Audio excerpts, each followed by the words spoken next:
This first video is about the 12 stitch feather and fan that I hand knitted a while ago for this hat, as you can see.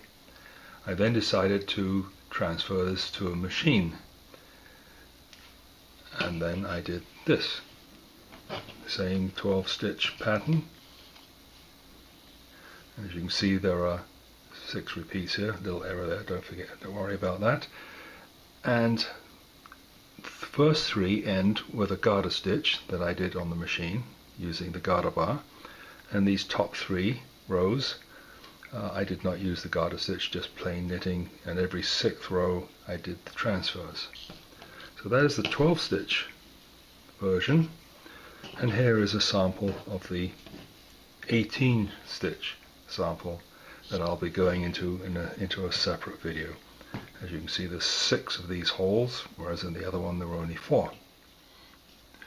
This is a chart I created for the 12 stitch feather and fan to do on a knitting machine.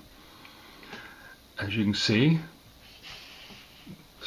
we start with 12 stitches across on 12 needles. I've labeled them 1 to 6, and again another 1 to 6. Notice that stitch 6 does not change, does not move anywhere.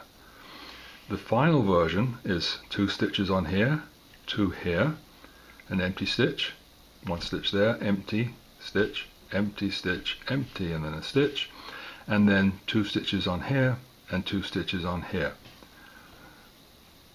The left side, which is everything over here, is done using 2 transfers, 1 and 2, and the third one I don't need.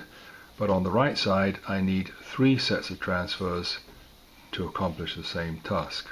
All done with the 3-prong transfer tools. I don't even need a 1 or a 2.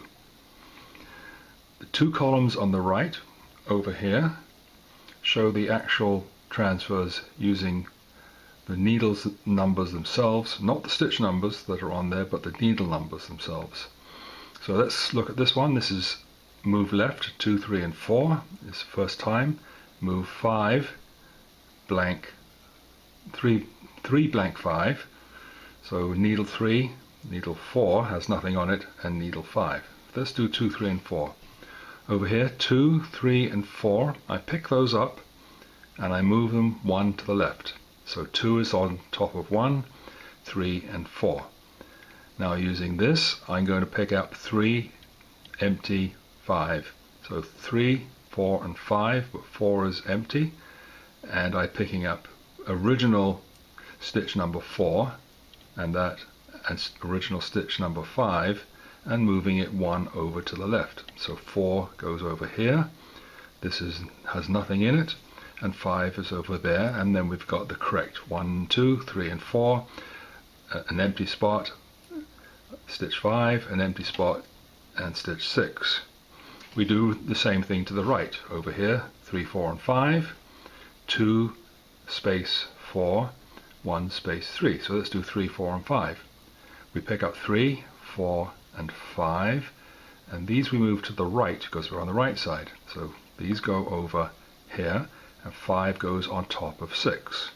So we have 5 and 6 are now 2 stitches on it, as they're supposed to be.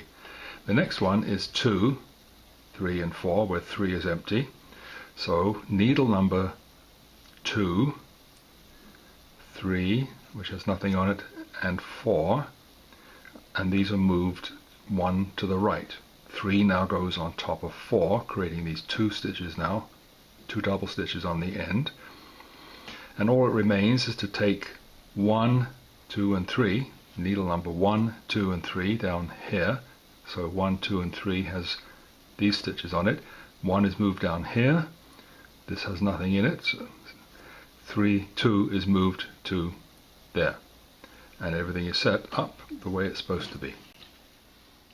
I'm now setting the machine up to do 2 repeats of the 12 stitch feather and fan. I have opened up 12 stitches here, plus 1 on the end, another 12 on this side, plus 1 on the end. To identify them easily, I've created this piece of paper which fits nicely between the 2 stitches here that are back, and it can't move back and forth because I've cut it quite nice and tight. and then I don't count this one, but the 12 stitches here and the 12 stitches here, I have marked a little dash that corresponds to the track here, as you can see, and I've labeled them 1, 2, 3, 4, 5, 6, where 6 is the one that doesn't move at all. A little line here to differentiate between this 12 set and this 12 set, and then 1, 2, 3, 4, 5, 6, 1, 2, 3, 4, 5, 6 for the right side. So I got left side here, right side there, another left side here, and a right side here, and that's how I set this up for the machine. I'm now ready to knit my 12 stitch feather and fan pattern, but first I need to knit 4 rows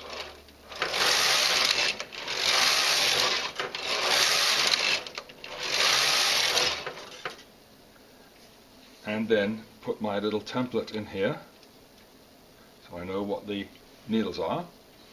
And notice that I've made a nice big image of the moves, which comes from this piece of paper over here, but I don't need all of this, I just need these because this just tells me the moves I need to do.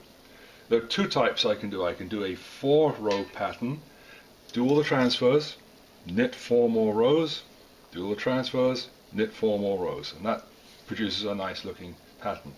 The one I like to do is starts the same way. I've done 4 rows, I then do the transfers, I then knit from left to right, which does a knit row.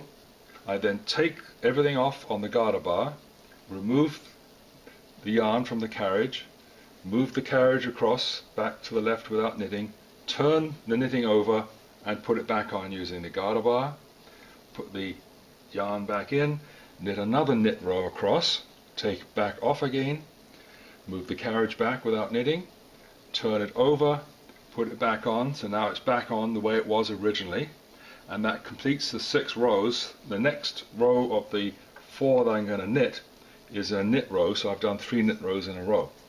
So I do 1, 2, 3, 4, do the transfers, knit across, turn it, carriage back here, knit across, turn it again, carriage back here, knit across, and that would be the first row of the 4.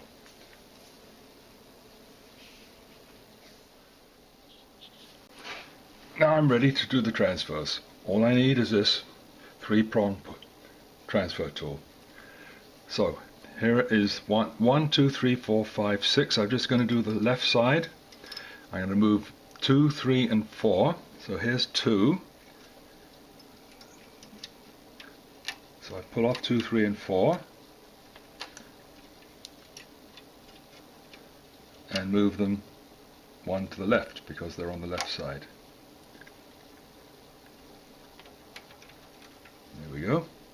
And I have 2 stitches on here, and these 2 are singles, and there's a missing one there.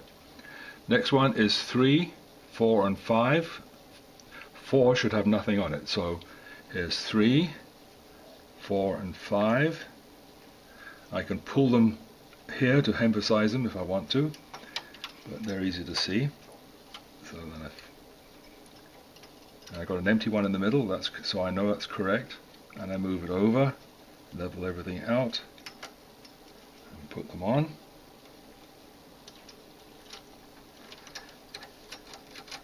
And that's the left side finished. I got 2 on there, 2 on there, empty, a stitch, empty, and stitch number 6, which always stays the same. Now I'm ready to do the right side. Right moves are take 3, 4, and 5, moving to the right. So here's 3, 4, and 5, move them forward, makes it a little easier. And take them off. Move them 1 to the right.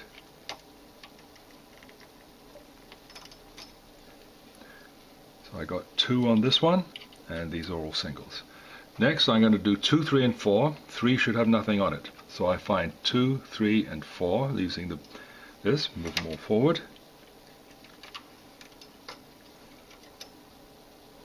Take them off, move them 1 to the right.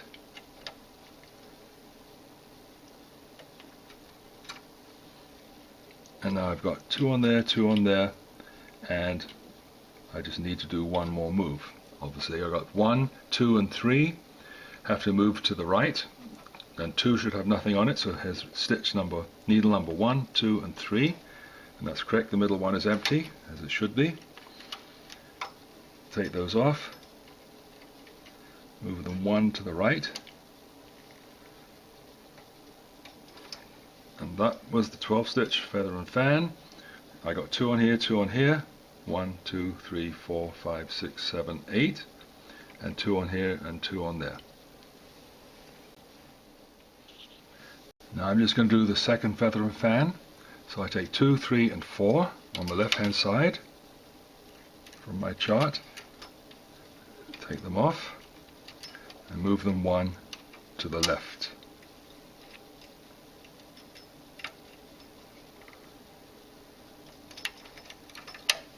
Okay, then I do 3, 4 and 5, and 4 has to have nothing on it, which is correct. So this system is self-checking as you go along. As long as they're the right pattern of stitches, you know you're on track. There we go. That's the left side finished. Now I'm doing the right side, which is 3, 4 and 5. Take those off and move them 1 to the right.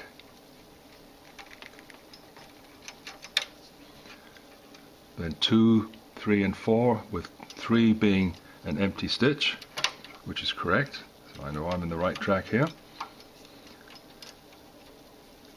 Move those 1 to the right.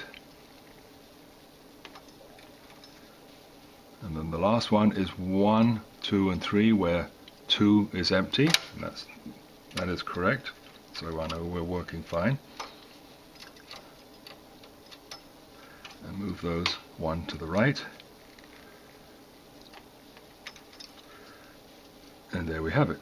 2 on there, alternating here, 2 on there, and 2 on there, just the way it's supposed to be. And then I do my 4 rows of knitting, or 4 rows plus turning over.